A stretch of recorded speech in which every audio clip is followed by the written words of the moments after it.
Dave, 0-0 here in Wrexham. Probably a game that we probably deserved the 3 points. Just give us your overall assessment of this evening. Yeah, listen, one team will be happy with a point, one team will be disappointed with a point, and it's quite obvious which one we are.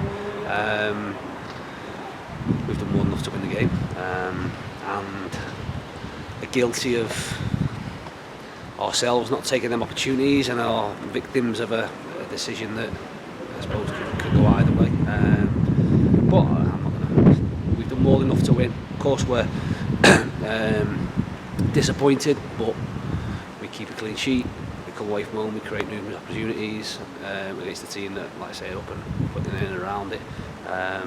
So to go away with it, like I say, with the disappointment of only getting a point, is obviously has to be positive. You talk about that big decision. I'm assuming you're talking about the penalty that's from up there looked inside the box. Referees decide it's outside the box. People online saying they've seen a video and it's inside the box. You know, you must have been screaming on there thinking, how is that not a penalty? Yeah, I think you could maybe understand this. I've been in environments where there were 6,000 people in here. Probably the easiest thing at one end is to not give a penalty. If there's 6,000 people in here at the other end, I think you'd give a penalty.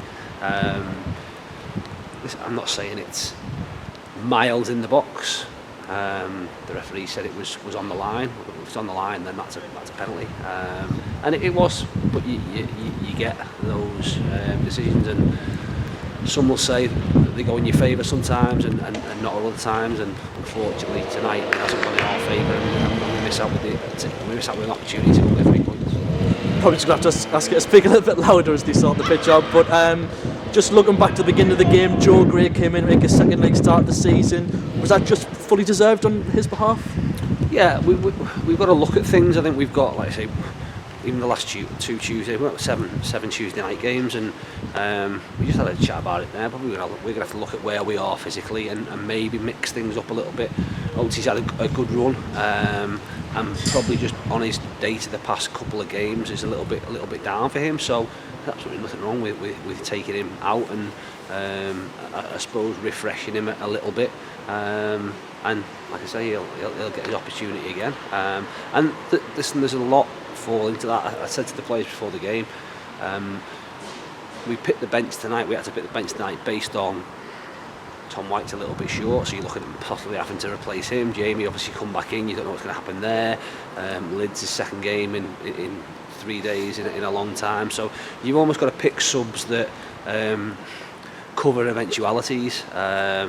And I said to the players before the game, we sat with a squad of 20s travel today, and you've got no Feds, you've got no Luke Williams, you've got no Luke Molyneux, you've got no Henrik, as well as like 2 lads that haven't travelled.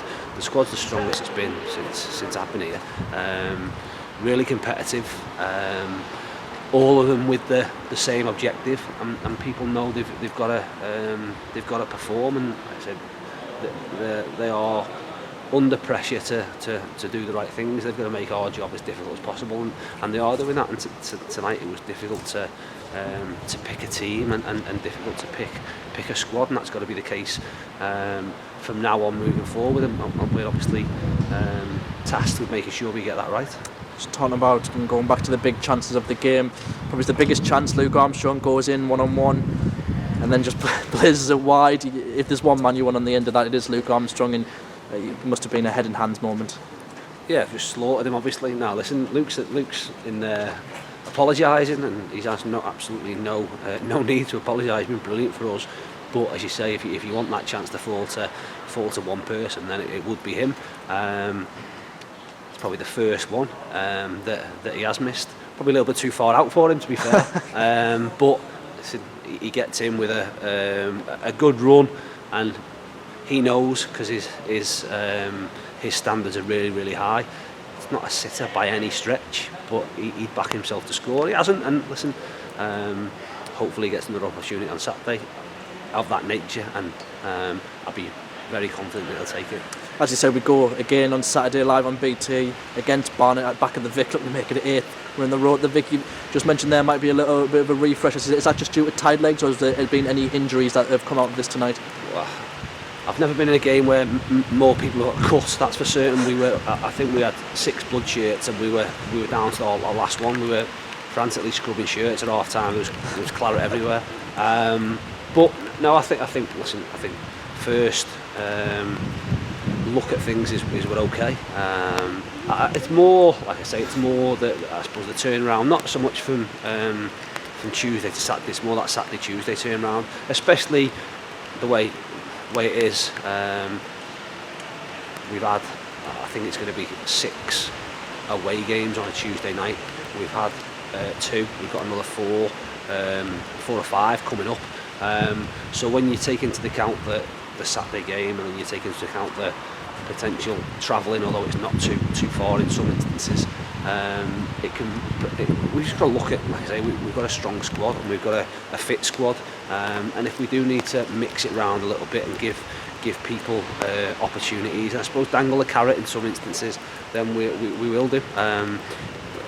We're quite obvious, or it's quite obvious, that we need our away form to be better and pick up points, and there'd be nothing better than picking up 3 points. What we've got to do is try and get what we deserve. We've deserved to win tonight, and we've not managed to get 3 points, but if we can win at home on Saturday, then maybe people will look back and think it's not too bad a point, and if that's the case over the next few weeks and we end up picking 4 points out of 4 points up out of 2 games, home and away, then you'd absolutely take it. So quick turnaround, like I say, recovery, back at it on Thursday in what is a tough game for us against the team fighting for their lives, and we've got some, like I say,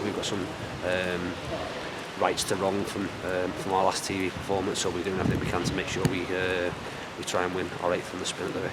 Just finally, your 50th game in charge of Hartlepool United tonight.